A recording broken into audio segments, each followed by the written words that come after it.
Welcome to Ecclesia Principles, a biblical strategy for believers to engage in God's design for government with Ray Eppard.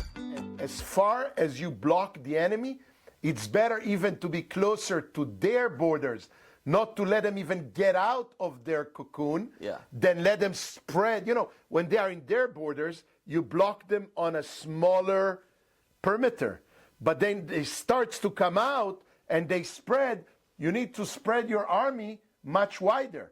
So people don't understand strategy. They don't understand how you wage war and what is the tactics of blocking them before they get out of their own land.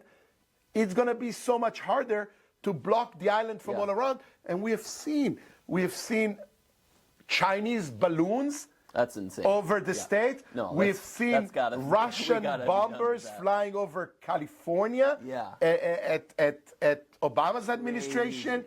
We've seen that happen. They dared because you were weak. I don't think that is going to happen once you're going to first and foremost detect everything from a closer place. And your foreign policy should be block them before they burst out of their own land. I agree. Okay, so I want to ask you a question, maybe take things away from foreign policy and really dig into something a little more spiritual. Sure. You live in the Holy Land. You know so much, and I'm certain that you believe, like I do, that this is a spiritual battle more than anything else. Now, this is a hypothetical, but I said to my son, who's I think 10 years old at the time, 11 years old when he said it, the very first time that Iran fired some 300 missiles into Israel. And these are all, World War II tech. They're not very smart missiles. Still, it's a missile. Many of them are very smart. No. And the Iron Dome blocked a lot of them. Well, so this is, and you'll enlighten me with more. Yes. This is what my son said. He said, because there was imagery showing some of these missiles the Iron Dome took out that were headed directly toward the Dome of the Rock. Mm-hmm.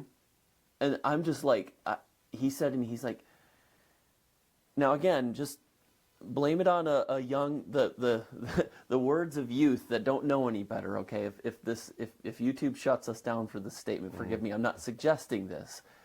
But he said, Dad, the Jews could rebuild the temple on the rock if Iran blows it up first. I'm like, oh my gosh, When you think to yourself, we get this impression that there's so much love among all of these Islamic nations. I don't think I get that impression anymore. There seems to be a lot of hatred, and I don't know if they care about some of these somewhat eschatological things, end time things of like what the Jewish people would say that to rebuild the temple. What do you think about all that?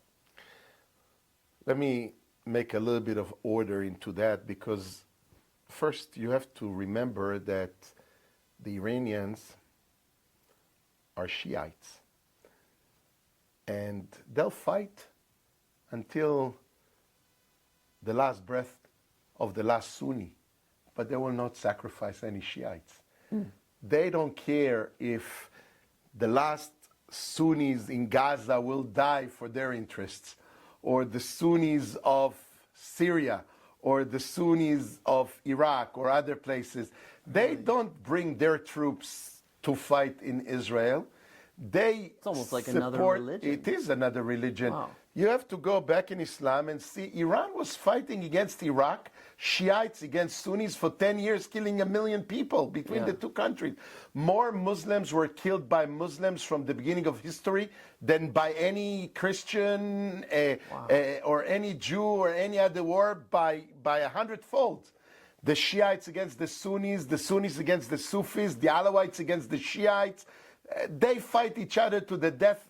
ISIS were fighting against whom? In Syria, in Iraq, against other Muslims. Yeah. They kill each other all the time. They could care less if they drop a bomb on the Temple Mount or another Sunni shrine or temple, whatever. They don't care about it.